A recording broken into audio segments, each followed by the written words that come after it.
This podcast is presented by Skies Magazine. If you're interested in the Canadian aviation industry, Skies is your go-to multimedia resource for the latest news, in-depth features, stunning photography, and insightful video coverage. Whether you're an aviation professional or enthusiast, Skies is dedicated to keeping you informed and bringing your passion for aviation to life. Visit skiesmag.com to learn more and subscribe to stay updated on all things Canadian aviation. Fuel and ignition switches on. RPM switches set. TD switches normal. Doors and hatches closed. Light out. Strobe light on. Restart check is complete. Clear left. Engineers, start number 2. Starting 2. Wind 31010, Pilot Project Podcast, clear takeoff, runway 31 left.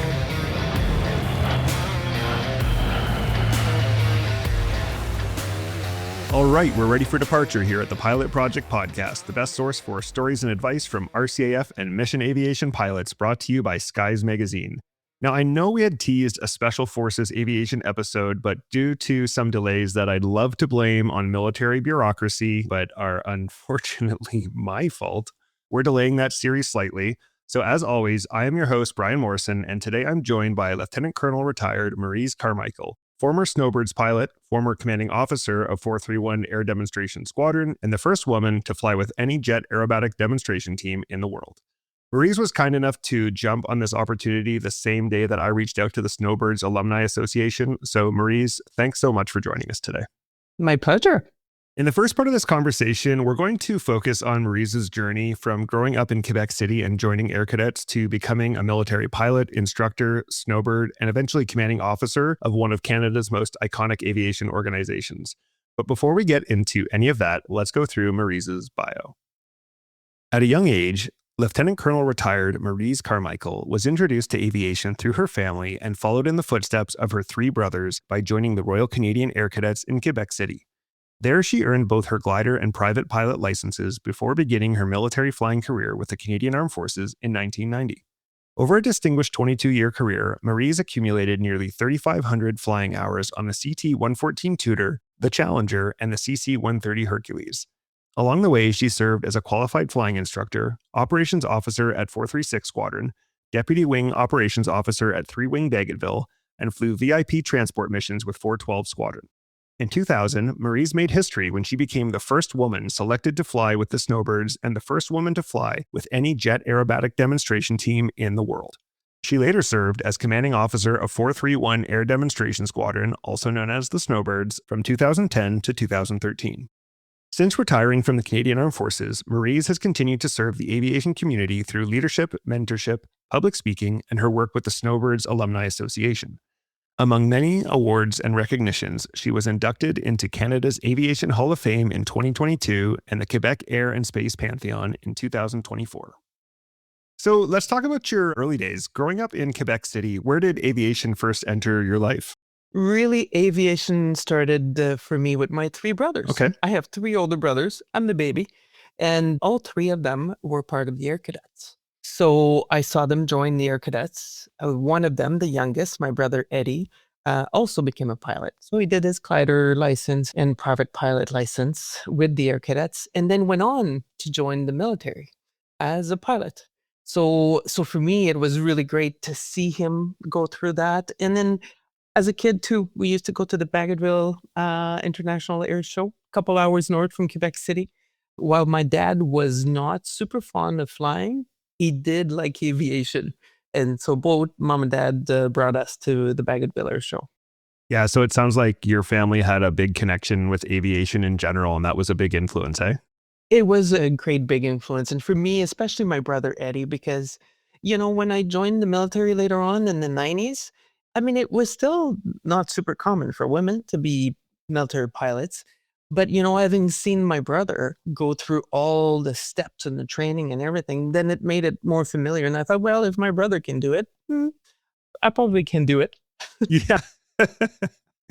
And I'm really looking forward to going through some of that insight that you'd have on being one of the earlier women to do that flight training. When it came to joining Air Cadets, was that more because your brothers were in that, or was it because you wanted to get your glider and private licenses, or what drew you to that? I don't know that I wanted to fly right away.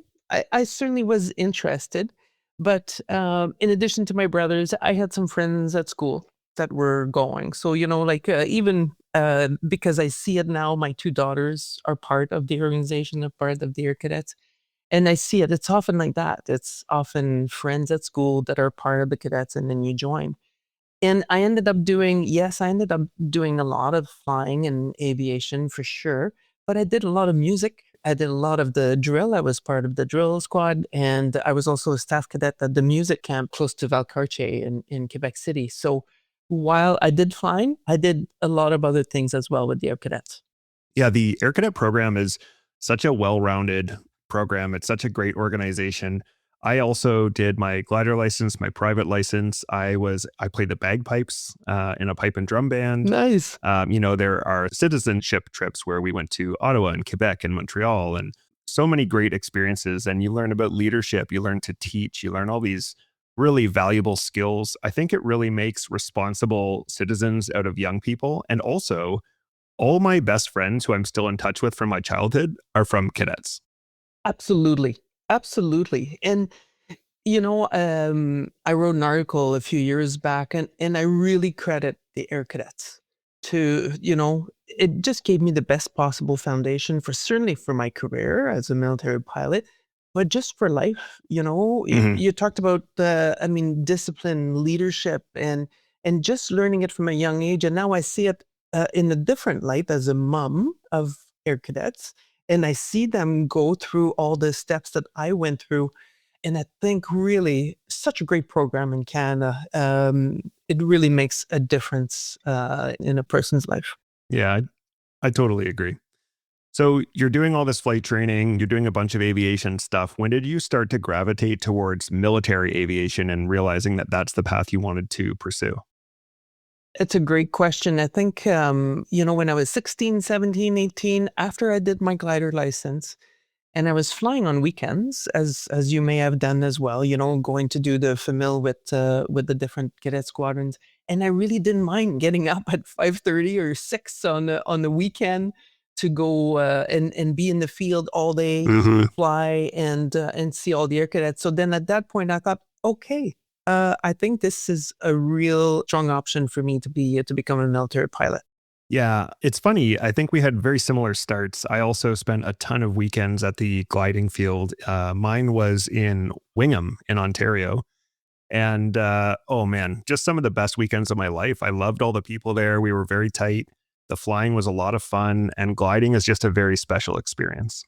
It is, and the bonds, you said it a little while ago, the bonds that you make with some of the people there. One of the girls that I did glider with back in 1987, her and I are still in contact. She is in aviation as well. She's with Transport Canada, and it formed some really close bonds. And I really think because we shared a passion. And I think for me, aviation is a true passion. And so, when you share a passion with someone, you feel you're so much closer, and you go through all those challenges sometimes, because some of them were challenges, of course, some of the flight tests and going solo and la la la. But so absolutely, it just was such big influence on my life. Now, just before we started this interview, we were chatting, and you mentioned that basic training was it was difficult, but not a big deal. You get through it. It's kind of not pleasant, but not the end of the world. Yeah. Then we talked about how Moose Jaw was really kind of the crucible for both of us of our flight training, and where it really started to get difficult. So let's get into that chapter. What do you remember about arriving in Moose Jaw for your wings course? Well, I remember I arrived in Moose Jaw in December Nice.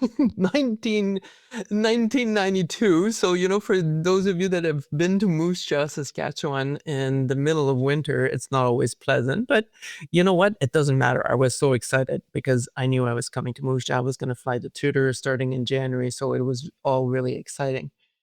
The one thing though, and again, it was still the early days of having girls and women fly in the military.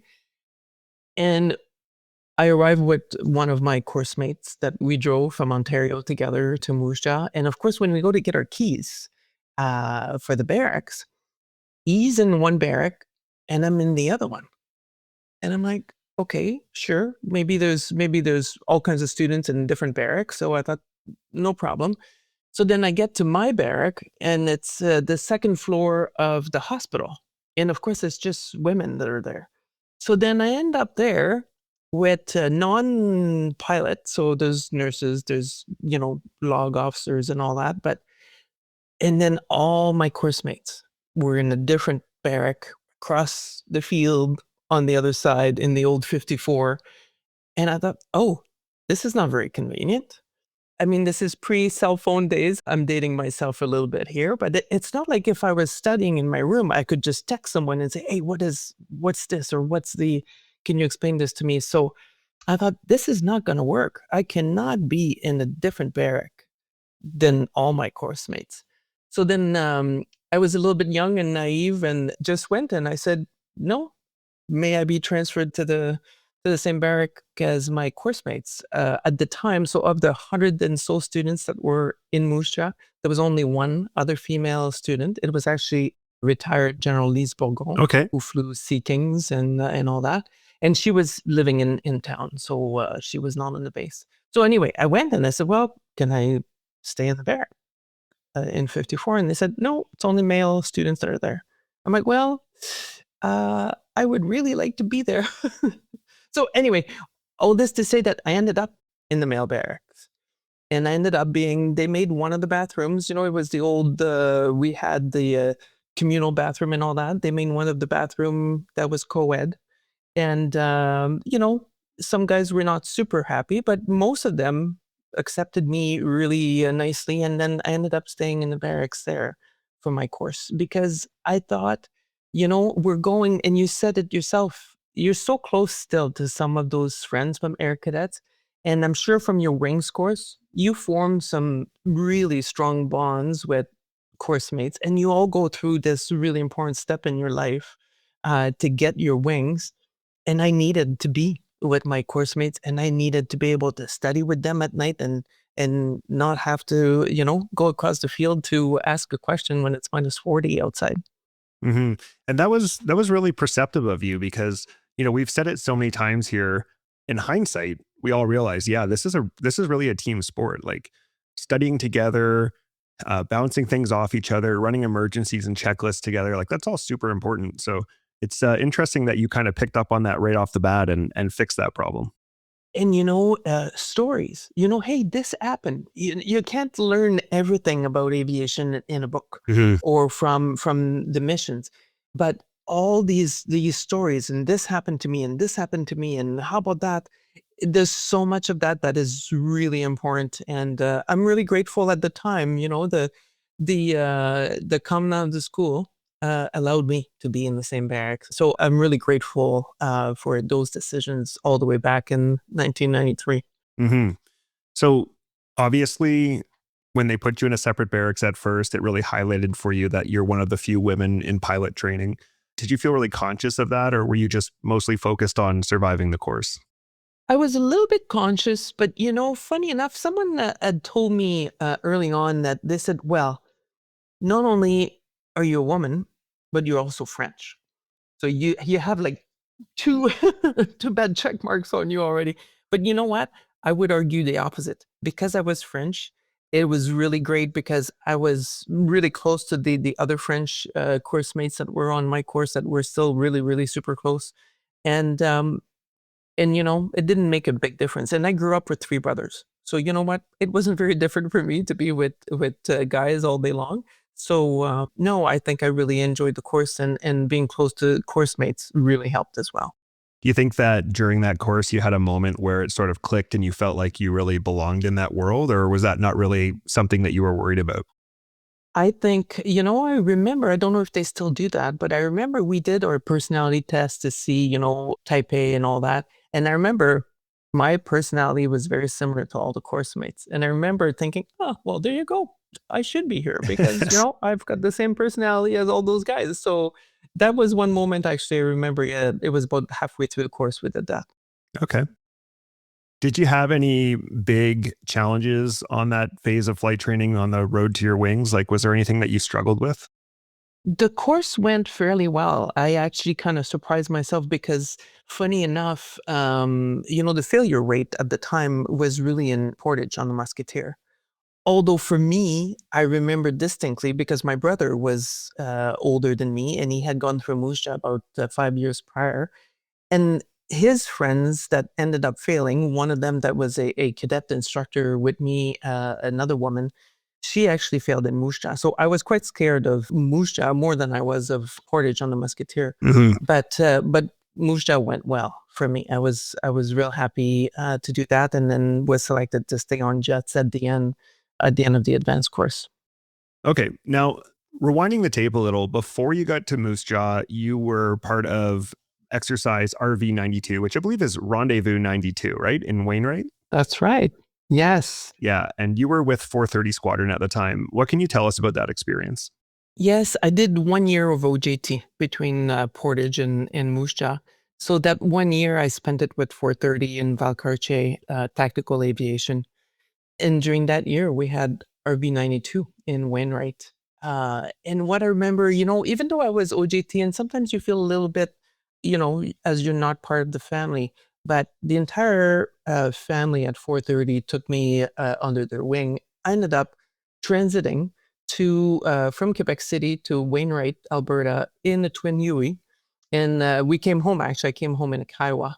But the entire time working operations and really seeing the work between the Army and the Air Force and TACL supporting the Army and seeing such a large scale. And I think for me, it was really the beginning of understanding how the military works and seeing this teamwork and the professionalism and all these. I believe there were 5,000 people there at RV92, all in the field together on this exercise. But as a young officer cadet in the military, it was such a great introduction to the military, to military aviation. And it was, at the time, 430 Squadron was just starting to test NVGs.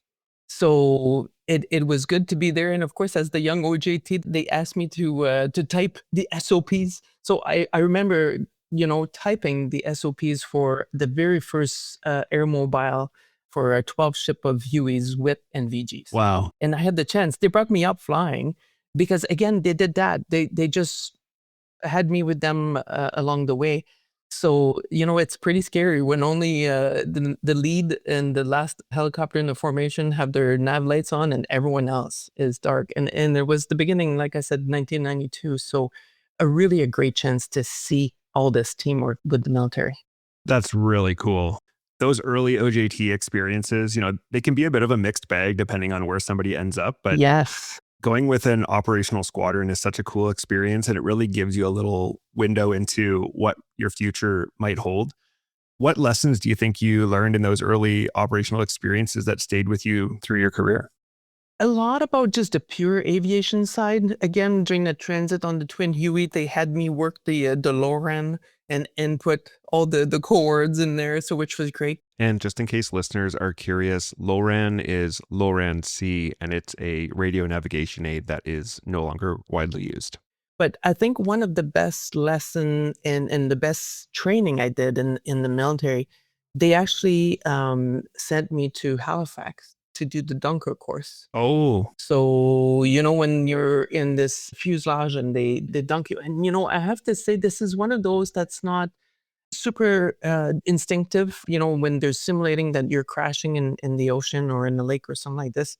And I think without this training, if I would have ever ended up crashing in water, I'm not sure I would have been able to get out though. But that training was really, really excellent. And I'm grateful. And again, that's not the normal training because I never flew Sea Kings but to be able to have done that as an OGT was really an important course. yeah. I've heard a lot about that training, and it can be apparently very scary the first couple times you do it. And I know for a lot of people, it takes quite a bit of self-control and effort to get through that one. Yes, and they say so the divers are in the pool and everything, and it wasn't scary, but at one point I was lost, like in the fuselage, and I couldn't get out, and they had the signal that you put your hands on your head, and then the divers take you out.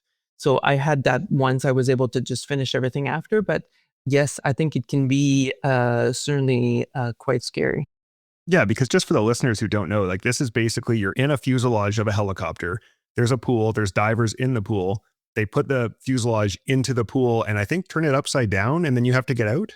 So it's gradual. The training is great. So the first time they get the fuselage in the water and you're right side up, there's no doors. So it's fairly straightforward. But then as you progress throughout the day, you do about, I believe it's 5 or 6 different ones.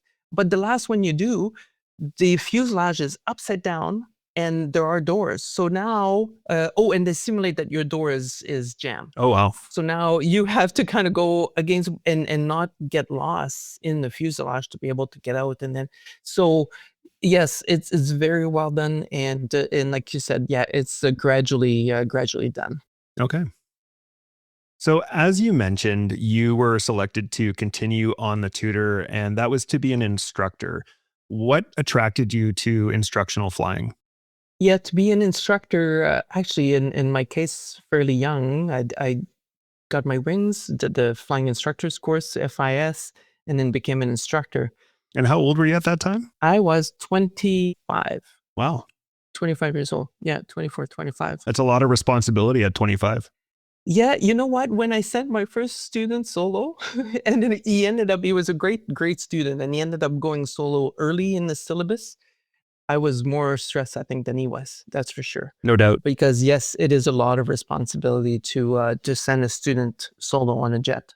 I think being an instructor, initially, I mean, over the years, I realized and I learned quite a few lessons, but being an instructor just makes you a better student later on. So I think when I went back as a student after being an instructor, I was a much better student afterwards.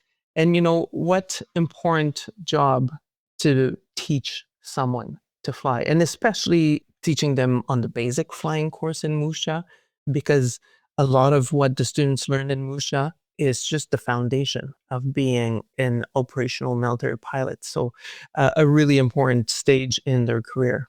Oh yeah, the stuff that you learn at Moose Jaw, you will literally use it for the rest of your flying career. Like it is absolutely essential.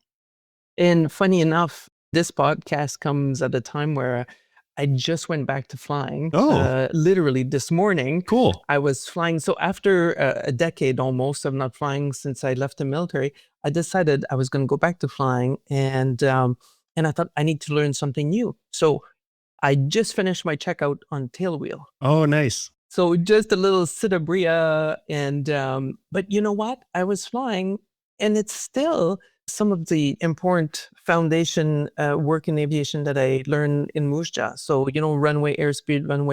When you're coming in on the final, we did a little bit of navigation. You know, the heading altitude, airspeed, heading altitude. You know, all those things. It doesn't matter whether it's civilian flying or military. At the end of the day, it's an airplane in the air. So after 10 years off, Yeah. you have a fair bit of experience. Did you find it came back pretty quick? It did.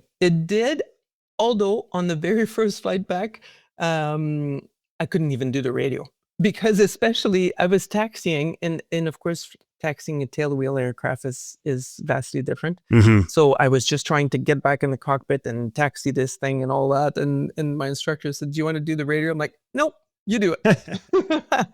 It came back right away on the second flight, but just the first one, I thought, "Oh, oof, okay, I need to do this." Did you have any moments that humbled you a little bit, or was it all pretty smooth? The tailwheel has a way to humble you. So just a couple of days ago, when I went up flying, actually the wind was 16 gusting 24. So, and it was about 40 degrees off the runway on the crosswind. So it was okay during the flying, but on taxi, as soon as I came off the runway, the wind totally pushed the tail and pushed me away from. So it can be very humbling, especially on the ground. When you're flying a tailwheel aircraft. So it's good. It keeps you on your toes, and it's good to get the hands and feet back. Certainly, it requires a lot.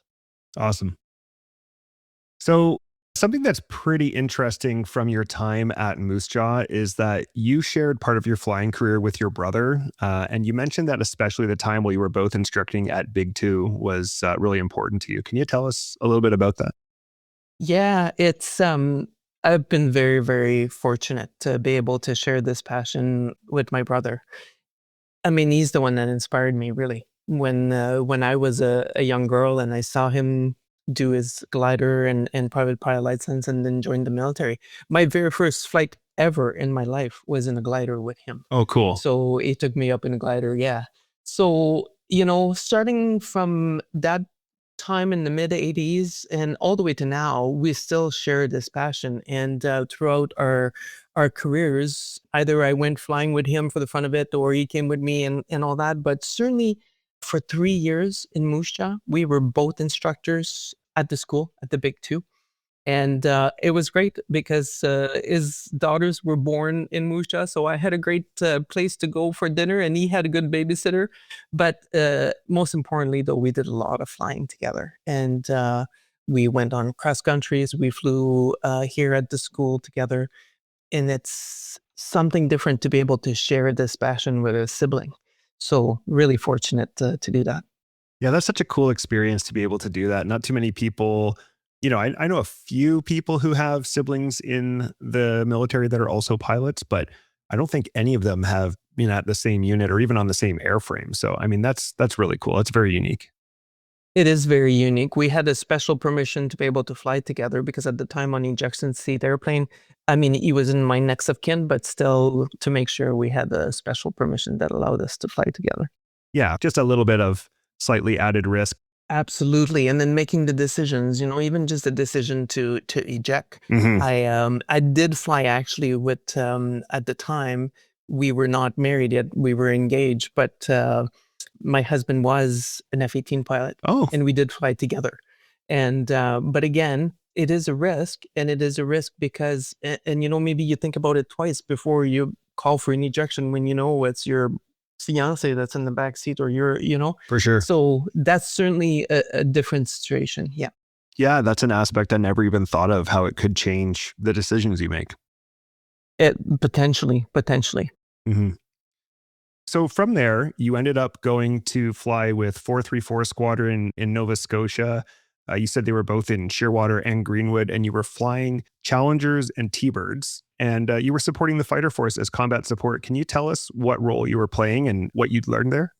Yes. So the squadron at the time based in Greenwood, I was on the Challenger. I went from Moose Jaw to the Challenger, and I had three postings back to back, and I'll tell you why. Because I arrived there in January, did my course and all that, and started being operational.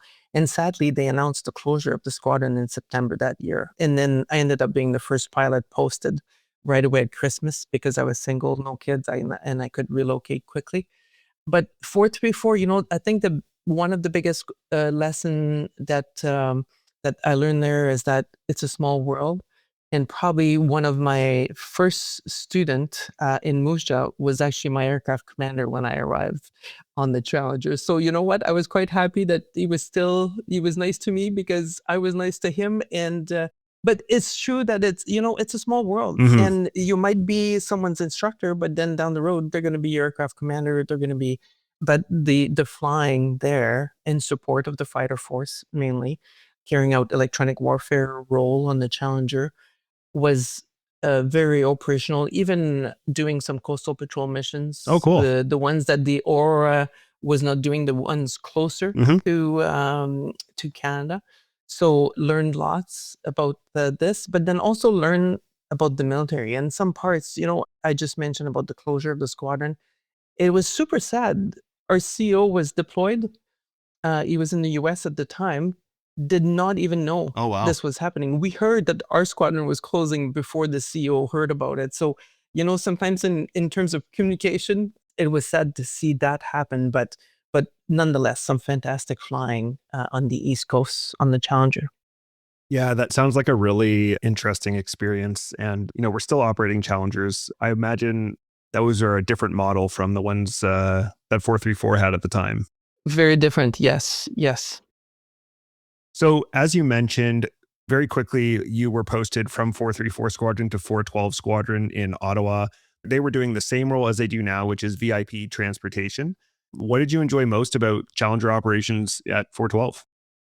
I think first and foremost, I love the airplane. The Challenger is it's another Canadian plane, just like the Tutor is. Mhm. So in terms of VIP transport in Ottawa, I think it was another way to really support government and to see, we had a direct impact on what was happening, supporting the Prime Minister and the Governor General and the members of Cabinet. I know the members of Cabinet are not flying as much now, I think, on the Challenger, but back then in 99 and 2000, they were flying quite a bit.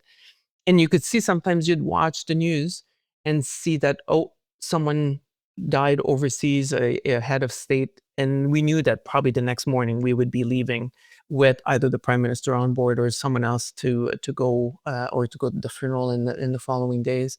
We also did medevacs. Mhm. And it was, for me, it was again part of the big Canadian Armed Forces family of going. I ended up going to Tel Aviv to pick up someone that was deployed in the Sinai at the time and was having heart issues. So again, left really quickly from Ottawa, made our way to Tel Aviv to go and pick up one of our army colleague there to bring them back. So part of the greater, just outside of the RCAF, in supporting all members. Mm. I imagine it was pretty rewarding to be able to help take care of other members who needed it. Yes, it was. And it was also very rewarding to fly the prime minister and the members of cabinet. When I look, even nowadays, when I look at the prime minister and the ministers, I don't want them to fly commercial. Mhm. I want them to be able to, step from the car to the airplane and be airborne within 10 minutes. Mhm. Or not even, actually. Sometimes we're born really, really quickly. And to be able to do what they need to do in the back of the airplane, whether it's have a meeting, study, sleep, eat, or whatever it is. But, they have a really important role, and it was great that I was a very small part in them being successful. Yeah, that's actually a really great point I haven't thought of before, but it's very true. Having had a chance to interact with, for example, I recently interviewed Jamie Spicer Blanchette, the current commander of the RCAF, Yeah. and scheduling that, I realized, man, like these people are busy and they are scheduling Yeah. their time in like tiny little blocks. So I can only imagine if you extrapolate up to the prime minister, how busy these Yeah. people must be. It really is meaningful for them to be able to use that time effectively and to not waste time, standing in lines and doing all this stuff, right? Like their time is very valuable. I distinctly remember being at Vancouver Airport, and we had the Prime Minister on board. Therefore, we had Ken Force One as the call sign. And as a first officer, you're in the cockpit, and as soon as the doors close, you start the number 2 engine as the AC gets in the seat. We taxied. There was a lineup of about 8 or 9 airliners on the other side of the runway. And when I arrived, and I said, Ken Force One, ready for takeoff, and they said, Ken Force One, you're number 1, clear for takeoff. Awesome. And we went ahead of everyone. But yes, time is precious. Yeah. So that's what 412 does, is really support Prime Minister and the members of cabinet. Out of curiosity, what prime minister was that? It was Jean Chrétien. Oh, very cool. Such a wonderful man. Yes. And I saw him not that long ago, and him and I talked for just a quick little bit.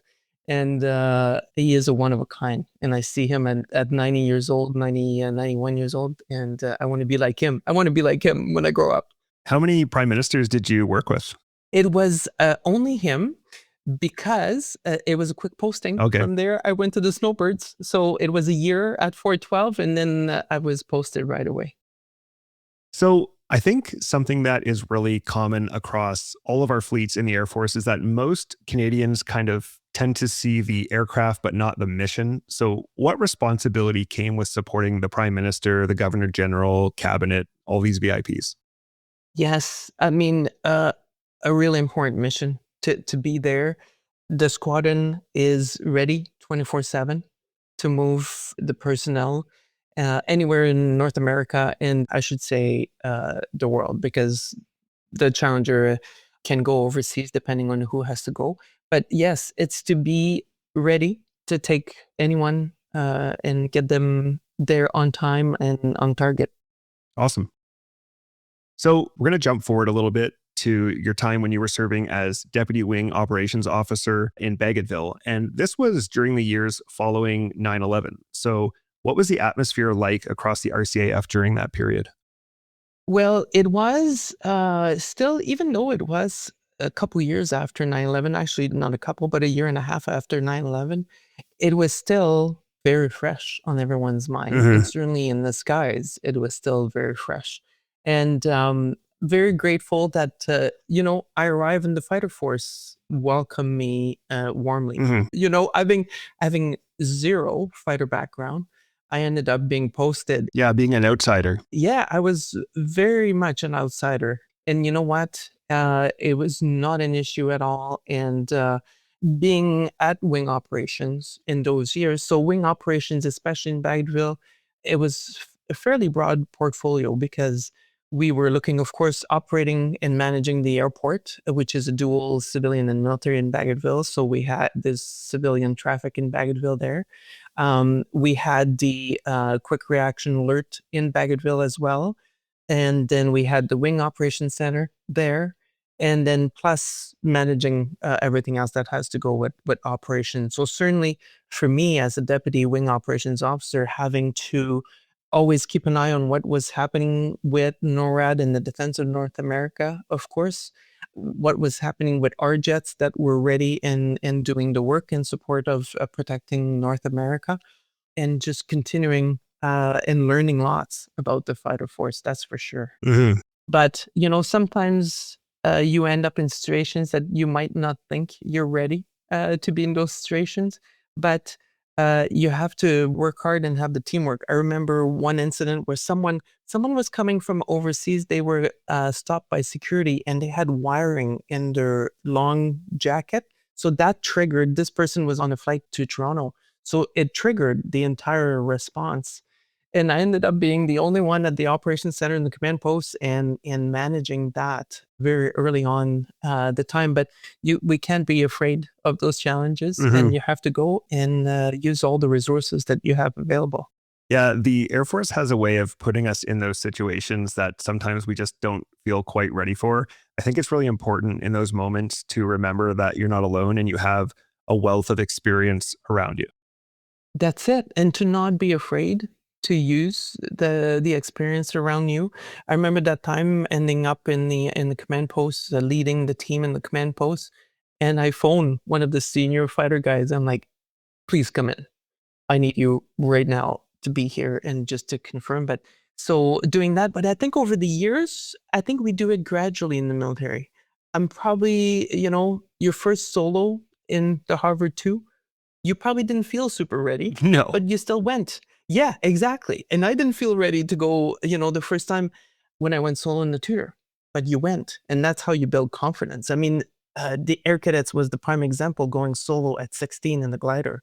I didn't even have my driver license, but, you go, Yep. and that's how you build confidence. Yep. Yeah, absolutely. Now, just out of curiosity, you said this guy had wires in his coat. Obviously, the fear was like some kind of bomb or something. What did it end up being? I can't remember actually. I wonder if it was like a heating element or like It might have been, headphone wires or, yeah, yeah, but in those days, they were not taking chances.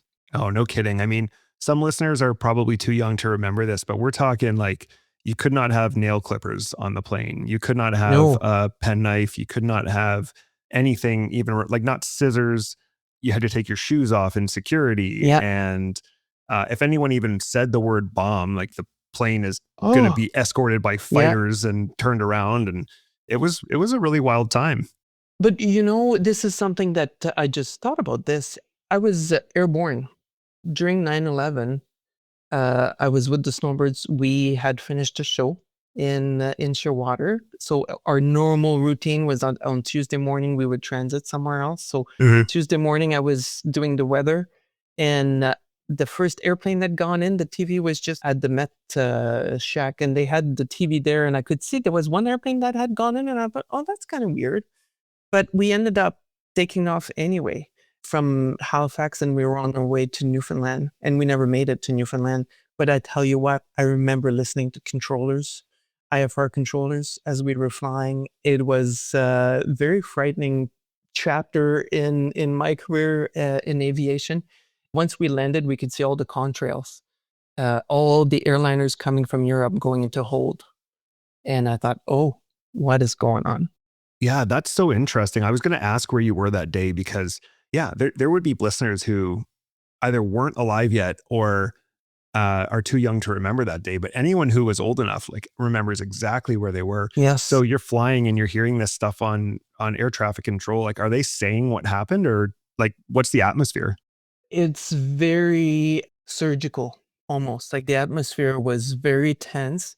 In the tutor, we had the old ADF, so you could listen to the radio. So I remember our lead was listening to the radio, and we heard when the second plane hit.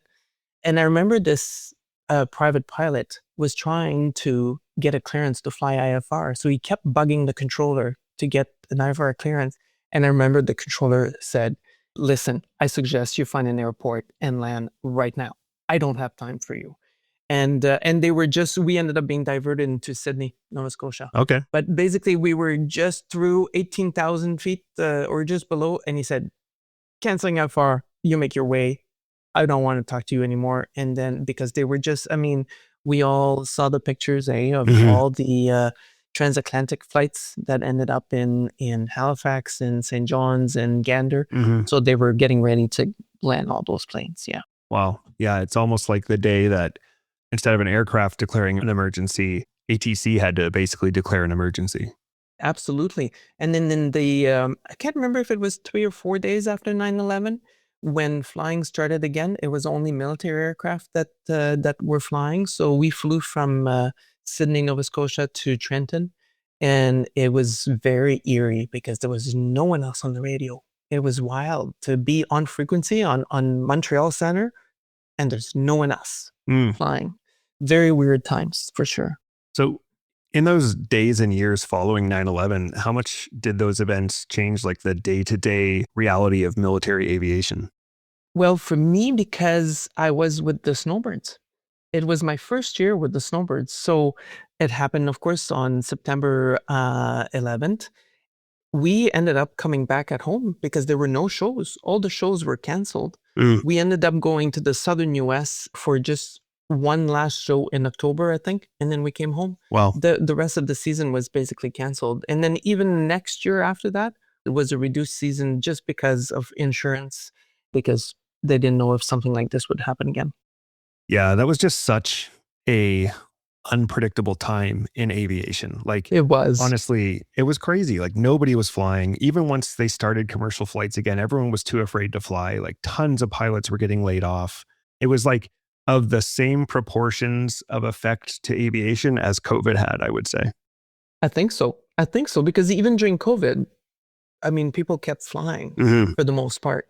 And, but there, like, it truly shut down North America. Mhm. You don't see that very often.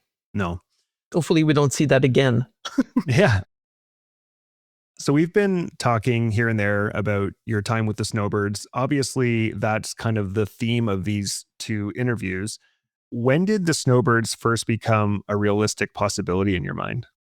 I think the first time it became a realistic possibility was when I was in Moose Jaw at the instructor school at FIS.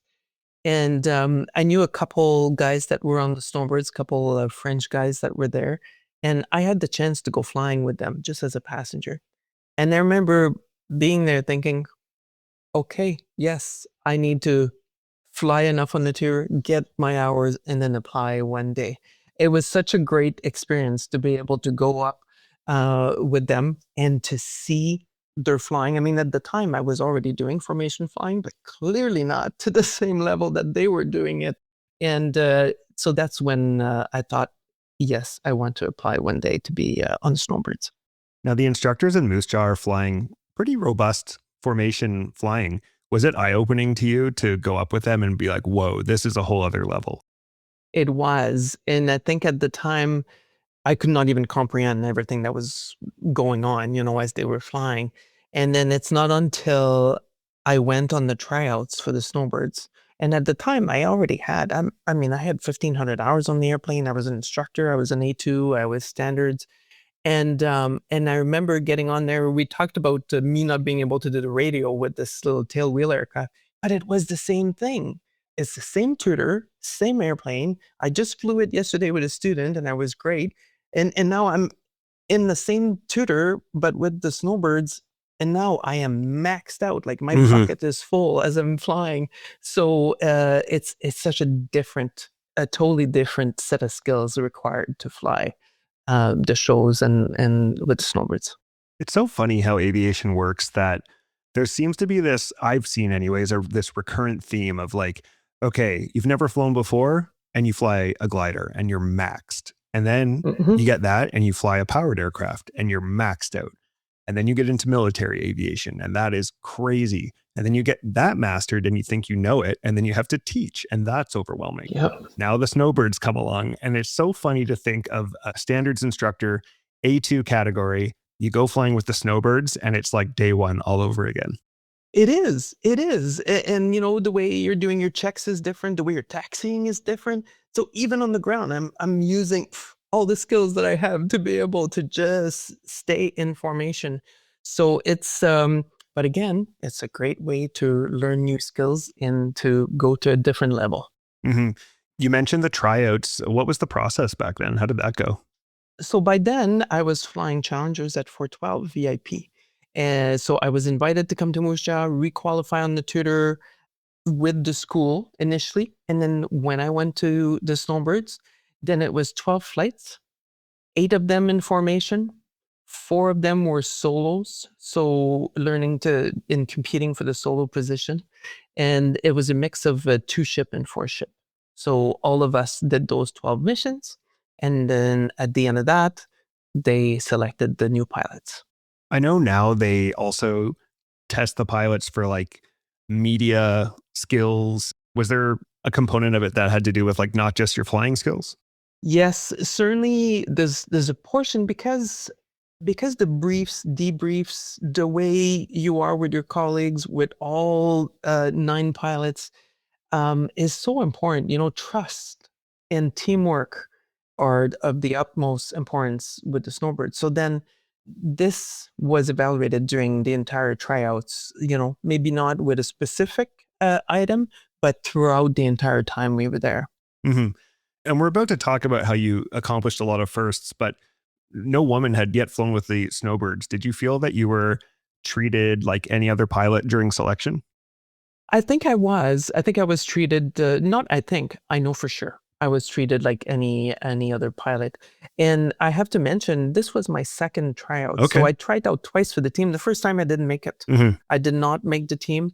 And then the second time I went back, yes, I thought, you know, I was treated like anyone else. And, you know, I had worked with a bunch of those guys already before, whether it was at the school or somewhere else. So I knew them, they knew me, and it was good.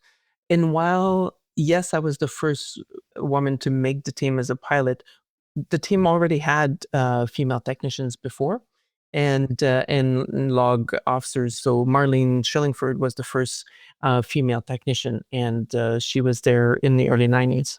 Cool. My understanding is basically when you try out, there's like three possible answers, right? Yes, no, or try again. Yes, that's right. Yes. So I was lucky on the first one. They said you can try again, and then the second time I was selected as number 3. And what was your reaction when you found out you'd been selected? I mean, for me, it was a dream come true because I remember seeing the Snowbirds at the Bagotville Air Show when I was 10 years old, 9 or 10, and seeing those 9 red and white jets in the sky, thinking, what kind of pilots are in those cockpits? You know, what kind of skills do you need to be able to fly in the shows? So for me, I was so proud to be able to now be with the Snowbirds, figure out exactly what it takes to be a snowbird pilot and to be able to fly the show, and just tremendously proud. Yeah. As we mentioned in the introduction, you became the first woman to fly not just with the Snowbirds, but with any jet aerobatic demonstration team in the world. At the time, did you appreciate the significance of that milestone? No. No, because and I think it's good that I didn't because you know, again, I was just following my passion, working hard, and being with the Snowbirds was my goal. I did not realize that The Thunderbirds in the US or the Blue Angels never had a woman. The Red Arrows, Patrouille de France, all those teams, none of them had a woman at the time or had a woman. So the United States Air Force Thunderbirds followed 2 years later in 2003 with Colonel Nicole Malachowski. But yeah, at the time it was quite new. And that probably just allowed you to kind of skip the pressure and focus on doing the job. Yes, and that's the thing, because I was selected in November 2000. I had 6 months of training I needed to accomplish. And there was a lot of media interest, absolutely. But, my team lead at the time and the CEO of the squadron at about mid-January. So I did quite a bit of interviews and everything. And at mid-January, he said, no more. And we didn't entertain anything until I was ready for the show in April, or very few interviews, because it's so important. Yeah. I needed to be fully there with the team, and you know how much time it takes to be to do the interviews and all that. So I was very grateful again that I had that break and I could concentrate on flying and just be one of the 9 pilots. Mm-hmm. Yeah, for sure. It's so easy for things like that to become a distraction if you're not careful. What was the learning curve like in that first bit of time with the team? I will tell you, and I'll mention his name because 2 of us were selected that first year. Wayne Mott was the other pilot that was selected. He was a seeking pilot and also an instructor in Musha. And by then we were living in the barracks in the first few weeks because we hadn't moved yet. And I remember one time it was a few weeks before Christmas. We were watching Charlie Brown Christmas special, and he looked at me during ad on TV and he said, maybe a bit more than I can chew. and you know what? I felt the same at the time because we were both so overwhelmed with the learning curve of training. I mean, from the time I was selected to my very first flight pass in a 9 ship was less than 2 weeks. Wow. Because we did a flight pass for the Grey Cup in Calgary on the 27th of November. I still remember. 27th of November 2000. So less than 2 weeks from selection to being solo 9 ship flight pass over Calgary. I was just, it took all the all the energy that I had to be able to do that. Yeah, that is fast. But again, it's the same theme of you think you're not ready. And again, I remember being at the post waiting for takeoff in Musha for my first solo 9 ship, which was just a couple days before the Grey Cup flight pass. And we had to wait a little while at the post, and my knees were shaking. No kidding. My knees were shaking. I'm like, I am going to go solo in a 9 ship. Unbelievable. Yeah. And I know there was a lot of really new, unique experiences. One of the ones you mentioned was flying formation inverted, only feet from another aircraft. Can you tell us what that feels like? First, you have to learn to do that, to fly formation inverted. And here's a little technical piece for aviation enthusiasts and for pilots. So the Tutor has a collector tank for the fuel that feeds the engine. And this collector tank has about 18 to 20 seconds worth of gas in it. Oh. So when you're inverted, the engine only operates with the fuel that's coming from that collector tank. Therefore, you can only be inverted for 15 seconds because if you stay longer, you're going to start the engine and flame out. So to learn to fly formation inverted, you're learning at 15 seconds at a time. So, I don't know about you, but when I learn something, it takes me more than about 15 seconds to learn something new. So what we would do is every time you transit to the area, we would learn to fly inverted. Oh, wow. The other thing, I don't know if you've ever thought about this, but when you're inverted, the controls are reverse. So if I want to go left, I have to put the stick to the right. Oh, that's so weird. So that is so weird. From my first few days as a 16-year-old flying a glider, I knew that if I wanted to turn left, I would put the stick to the left and I'm turning left. But now you're inverted. Mm-hmm. And if you want to go left, you have to put the stick to the right. And now you're learning to do that 15 seconds at a time. So it was a great challenge. And I loved it. As an inner pilot, I was Snowbird 3 my first year, and then number 2. We did a lot of inverted formation flying with 2 meters from wingtip to wingtip as you are flying this. And so a really huge challenge to be able to do that. And again, also grateful that I was able to do it. What level of trust does it take to fly in that tight of formation and to fly inverted? And you're putting your lives in each other's hands, right? So what does that take? And that's exactly it. And I've thought a lot about trust over the years. I do talk about it when I have speaking engagements, because it is such an important part of being a snowbirds. But not only the snowbirds, it's an important part of being part of a team. It's an important part of being a military member in the Canadian Armed Forces, but especially for the snowbirds, because yes, you said it, your life depends on it, and you're there, and it's again 2 meters from wingtip to wingtip. There's 9 of you in this dynamic environment. You're 300 feet from the ground, 300 knots, so 450 kilometers an hour, and sometimes you're inverted. So you really need to trust the colleague right beside you. And you need to trust your lead, because when you're flying formation, you've done some formation flying, perhaps some listeners have not, but when you're flying formation, when you're the wingman, you only look at lead, and you trust that lead will miss the ground, miss other airplanes, and so you put your entire fate into this person's hand, and so it is, for me, the snowbirds, the most important quality and important aspect of the snowbirds is trust, for sure. You're all committed to the same goal. Yeah. And, it's interesting that that is like the central theme around which so many communities operate in the RCAF. Like if you talk to search and rescue crews, the trust that they have for each other in some really Yes. intense situations Yes. is just implicit. And like when you are flying in the Aurora, the trust that you show each other as a team, for the pilots to keep you out of the water, for the Yes. radar operators to warn you about obstacles or threats targeting you, and all these different things. It's really interesting how that's just a constant theme. And a lot of people talk about trust and how do you build trust. And it's in the everyday little gestures of showing up and, doing what you say you're going to do, and showing up and being committed and being a full member of this team. It's, and then when the trust is gone, because I have seen that, it takes an extremely long time to gain it again. Yeah. So if something happens and all of a sudden you don't trust your wingman, it's very difficult. Yeah, I believe that for sure.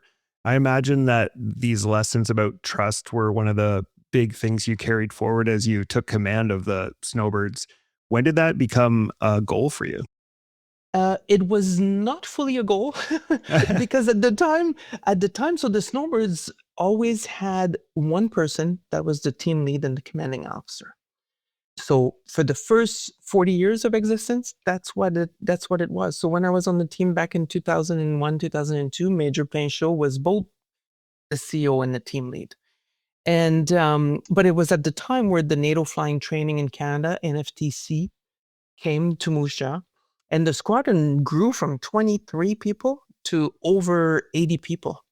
So you can't have a CO on the road 6 months of the year, and in the winter flying twice a day, every day with the 9th ship, and also be the CO of this squadron of 90 people.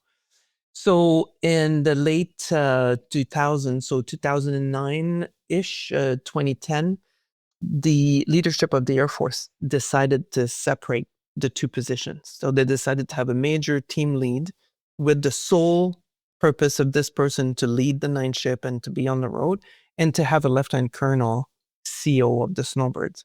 And that's when I came in. I was the first one to come in as a lieutenant colonel CO of the squadron, but I was not the team lead. I was actually on mat leave, and they called me and asked me to come back early from mat leave to come and command the squadron. How did you feel about that change in the structure? Like, you're the first one to do it that way. Did you think it was a good choice? I think it was required. And actually, I was part of the team in 2001 when we had a mid-air collision at the London Air Show. We were doing, at the time, we had media on board, so we were doing the media flight, and we had a mid-air collision between 1 and 5 collided.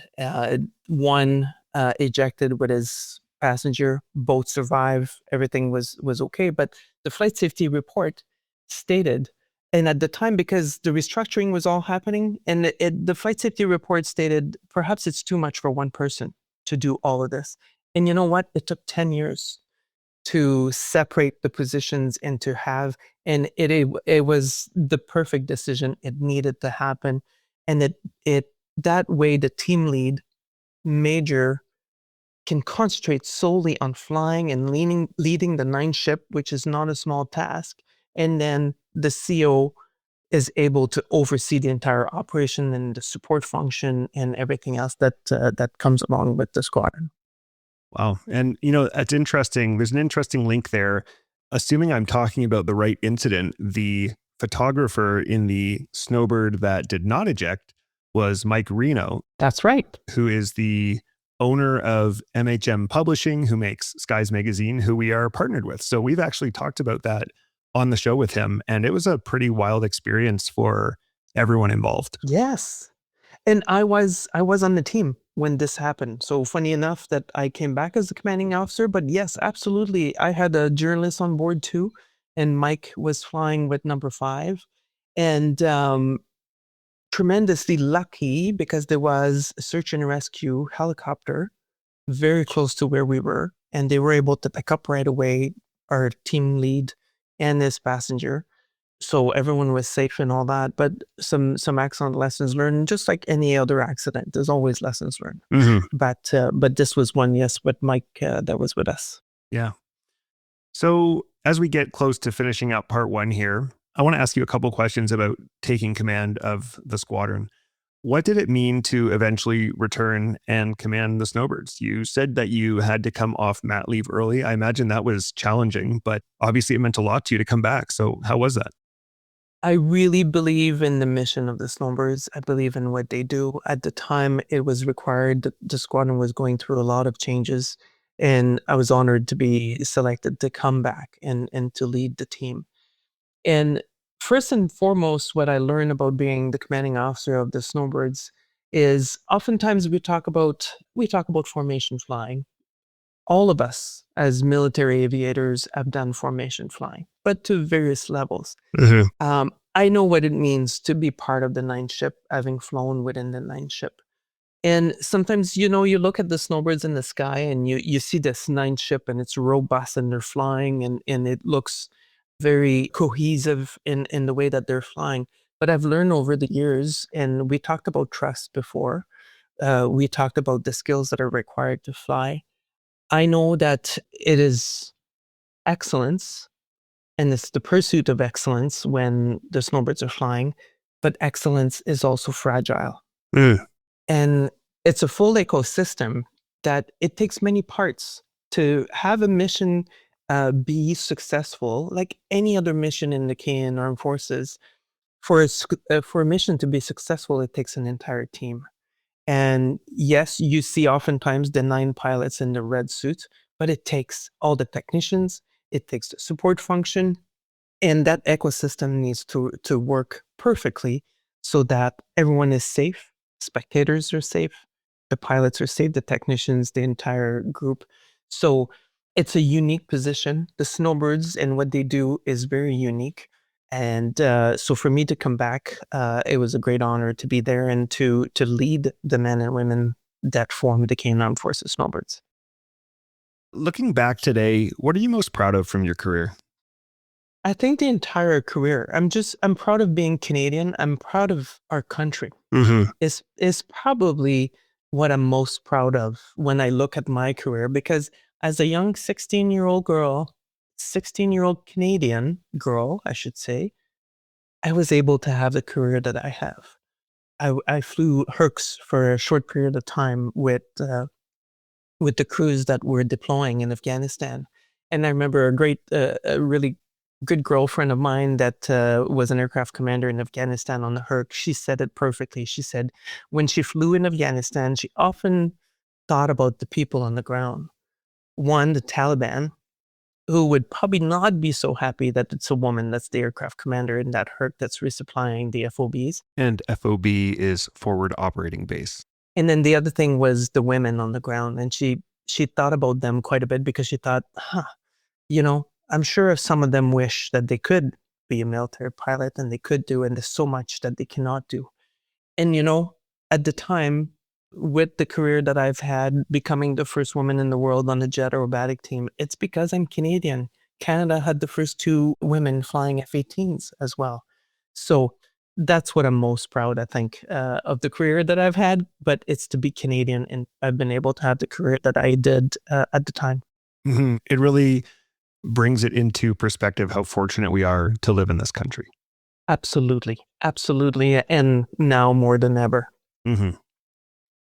Okay, Maryse, that is going to wrap up part 1 of our chat for today. I really enjoyed this. It was so cool to hear about your career and some of the firsts that you've accomplished, to go from, as you said, a young Canadian girl at an air show to commanding the Snowbirds. It's just such an awesome journey.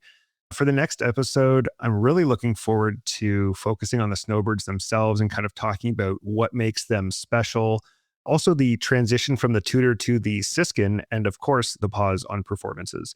So thank you again so much for being here, especially at the last minute. For listeners, we literally put this together over the course of a couple hours. I emailed the Alumni Association. They got back to me quite quickly that Maryse was willing to do the show. While I drove to Portage from Winnipeg, she gave me some information. We did the outline, and here we are a few hours later. So this is just so awesome. I really appreciate your flexibility and your time. Thank you. It's my pleasure. Thank you. All right, that wraps up part 1 of our chat with Maryse Carmichael, the first woman to ever fly in any jet aerobatic demonstration team in the world. Tune in next week as we sit down to talk about her time in the Snowbirds, talk about the Snowbirds themselves, who they are, what they do, and some of the challenges they'll face as they transition from the Tutor to the Siskin 2. Do you have any questions or comments about anything you've heard in this show? Would you or someone you know make a great guest, or do you have a great idea for a show? You can reach out to us at thepilotprojectpodcast@gmail.com or on all social media at @podpilotproject. And be sure to check out that social media for lots of great videos of our RCAF and mission aviation aircraft. As always, we'd like to thank you for tuning in and ask for your help with the big 3. That's like and follow us on social media, share with your friends, and follow and rate us 5 stars wherever you get your podcasts. That's all for now. Thanks for listening. Keep the blue side up. See ya! Engineer, shut down all